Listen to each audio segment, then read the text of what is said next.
Olá, seja bem-vindo a mais um encontro da Educação Especial na perspectiva da educação inclusiva aqui do Educa Recife. Meu nome é Thaís Luz e esse é o meu sinal. Hoje estamos no segundo dia falando sobre o desenvolvimento de atividades adaptativas.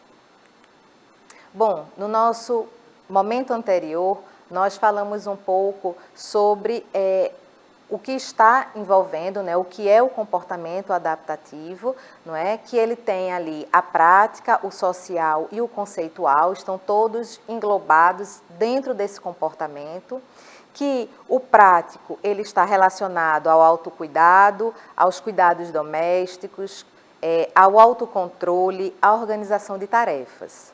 Que o social está na participação social com outras crianças, a compreensão e julgamento de situações sociais, perceber o que está acontecendo à sua volta, a capacidade de percepção dos sentimentos e pensamentos do outro, a formação de amizades e o traquejo social.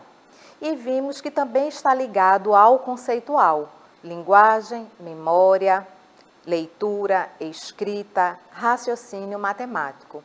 Todos eles estão ali diretamente ligados a esse comportamento adaptativo. É nesse momento que a gente vai perceber se esse estudante ele está ali, ele tem construído, e em que fase, em que etapa ele está desse momento de construção, da sua adaptação, de como ele se vê, de como ele reage aos estímulos, de como ele está em contato com o outro. Então, esse comportamento adaptativo ele é muito importante. É ele que vai ali ter esse cuidado com ele mesmo, se ele tem esse momento de saber se tranquilizar, se ele tem esse momento de saber interagir. Então, durante a aula, esse comportamento adaptativo dos estudantes é muito importante no estudante com deficiência também. Bom, vamos falar um pouco então sobre a comunicação, Já que estamos falando de social, já que estamos falando de conceitual. Então, o que seria essa comunicação? O que nós, professores, temos que perceber nesse estudante com relação à sua comunicação? Você, professor do AE, você, professor da sala regular. O que é que eu devo perceber nesse meu estudante?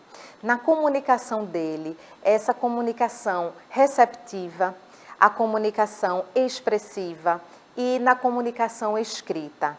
Na comunicação receptiva, o que seria?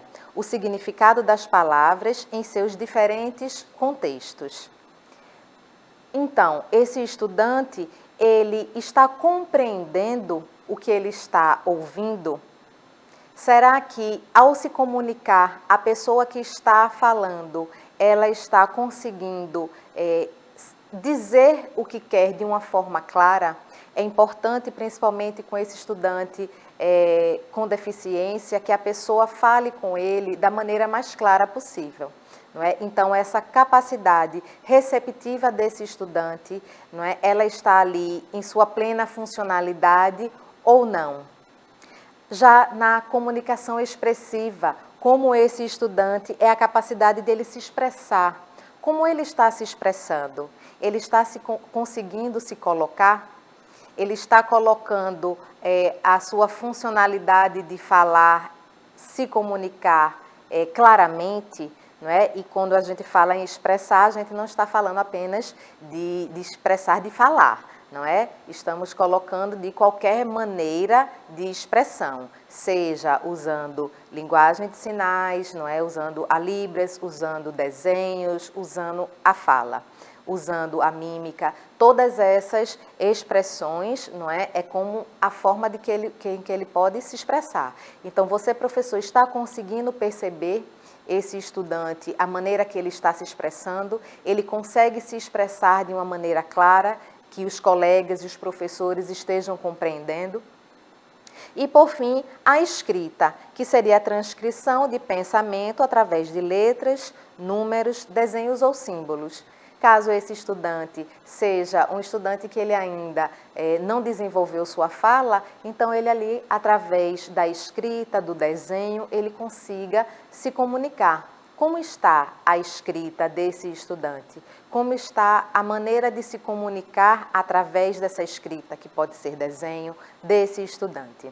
Então, é importante estarmos atentos a essa habilidade, a essa forma de comunicação do estudante. Bom, e como é que podemos trabalhar essas habilidades, esses momentos com os estudantes, trabalhar essa comunicação? Através de coreografias, não é? Elas permitem que as crianças combinem música, canções e movimentos do corpo, enquanto se divertem relacionando a linguagem ao seu significado. Então, perceba que a dança e a música, elas são importantes nesse momento. E lembrando que lá do nosso momento anterior é um momento de construção. As sinapses estão ali trabalhando, não é? E se agregando, no sentido de que elas estão se complementando. Então, trabalhar a música na educação infantil é muito importante, mas não quer dizer que no ensino médio ou no fundamental não seja necessário, não é? A música vai ajudar esse momento a desenvolver essas habilidades em todas as idades. Então, trabalhar com música, trabalhar com gestos, fazendo gestos dessa música, com as repetições que a música traz, é importante. A narração, que também é uma atividade vital para a evolução das habilidades linguísticas.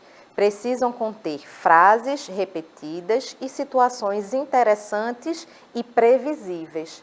Ora, para trabalhar com os estudantes com deficiência também, não é? Estamos falando aqui mais para eles, essa repetição é mais importante ainda. Então, quando nós trabalhamos um texto onde exista uma repetição, onde o estudante perceba que o seu final ele é previsível e aí ele consiga entender a história.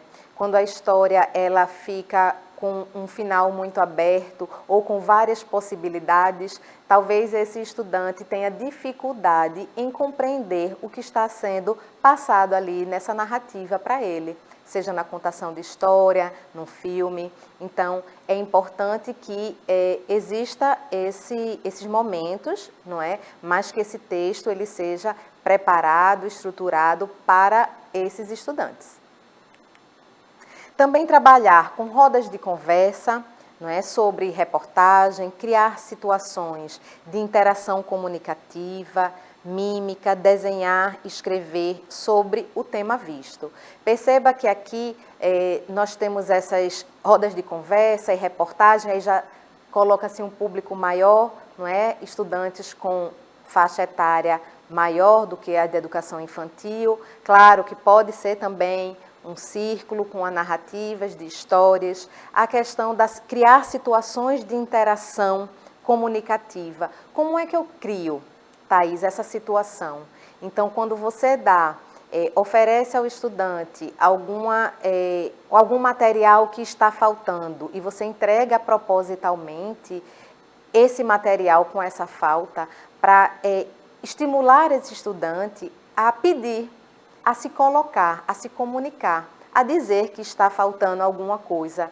Então, é importante sempre estar ali fazendo com que ele fale, que ele possa falar, que ele precisa falar, para ele poder ter o que ele deseja, para ele completar a atividade que ele está fazendo. Então, o professor propiciar esse momento é importante.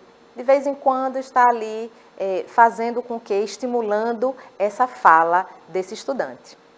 A questão da mímica, não é? Para ele saber do seu corpo, perceber o rosto, a fisionomia, as expressões faciais, não é? A que se refere. Então, se é um monstro, então o rosto já vai estar diferente. Se é uma tristeza, o rosto também vai estar diferente. Então, ali ele vai percebendo esses momentos no outro sem que seja preciso a fala. Não é? Então, é importante também esse momento para as crianças. Desenvolver e escrever sobre o tema visto, e aí pode ser um desenho, para as crianças menores, pode ser uma questão da escrita, do resumo, do que você achou interessante, o que você percebeu de lição, da história que foi contada ou da reportagem que foi lida, vai depender da faixa etária que você, professor, está trabalhando. Oportunizar o acesso a livros de diferentes gêneros textuais, não é? Lembre-se que ao contar uma história, ler um texto em sala de aula ou ver um filme, busque trazer as informações como a época que foi escrito, a localização geográfica desse ambiente, contexto social, grandes marcos históricos da época e também incentive a registrar suas experiências cotidianas. Então, ali você está trabalhando com esse estudante tanto a parte escrita como a parte da fala, não é? Dentro da sala de recursos, no seu atendimento com esse estudante, oportunizar esse momento de escrita, oportunizar esse momento de fala, esse momento do desenho, sempre relacionado com o que você está trazendo, não é? Com esse texto, com essa diversificação, não é? De gêneros, é importante. Se é um estudante maior, então essa ambientação do que está acontecendo, de onde está acontecendo, também é muito importante. Bom, explorar os ambientes de forma lúdica e prática para fixação de conteúdos. Sair do ambiente da sala de aula, não é? Proporcionar aos estudantes estar em contato com outros ambientes, diversificar os ambientes de aprendizagem, são muito importantes para os alunos com deficiência, são muito significativos também, não é? E um momento prazeroso, onde o estudante todos eles saem da sala e vão conhecendo e percebendo o que é que eles podem usar, que aqueles outros ambientes têm outras finalidades, podem ser aproveitados de outra maneira. Então, atividades cotidianas também são importantes, não é? A pessoal, doméstica e a comunidade. É importante trabalhar essa atividade cotidiana na escola. Muitas vezes nós podemos achar, não, mas a doméstica é só em casa, cabe à família, não é? Não é que os professores vão parar sua aula para trabalhar esses pontos, essas atividades cotidianas com seus estudantes, mas no dia a dia. O que seriam essas atividades cotidianas? Dar um bom dia, uma boa tarde, uma obrigada, está ali sempre reforçando essas palavras, mostrando àqueles que não tiveram a oportunidade de aprender em casa como se usa, não é? Esse traquejo social que falamos no início dessa aula. Então, é importante que o professor, e nós já fazemos isso, claro, vamos ali oportunizando e todos os dias trazendo essas informações, esses exemplos para os estudantes. Vamos guardar a cadeira, organizar a mesa, organizar o material, não é? Tudo isso faz parte dessas atividades cotidianas que o professor também pode trazer e contribuir. Atividade cotidiana, estimular, motivar comportamentos como autocuidado, organização de expressões de boa conduta, foi o que acabamos de colocar, é importante o professor estar se colocando todos os dias, trazendo essas informações todos os dias, incentivando os estudantes. A socialização, então as relações interpessoais, esse brincar e o lazer. Adotar uma atitude positiva, estabelecer limites, se atente para as críticas e feedbacks, sempre haja com respeito, tenha boa vontade e seja proativo, saiba fazer críticas, reconheça os seus erros. Tudo isso nós professores, podemos trazer durante uma aula fora da sala, numa quadra, num jogo, numa brincadeira, todo esse comportamento, não é? Aprender a receber críticas, a fazer críticas, que não precisa ser uma crítica agressiva, não é? Então, nós, professores, conseguimos sim trabalhar isso todos os dias com os estudantes. Bom, o comportamento adaptativo se envolve em diferentes ambientes, com diferentes propósitos, inclusive sua auto-organizativos, tornando os estudantes mais capazes de progredir. É isso. Eu espero que vocês tenham gostado. Nos vemos no nosso próximo momento. Até lá!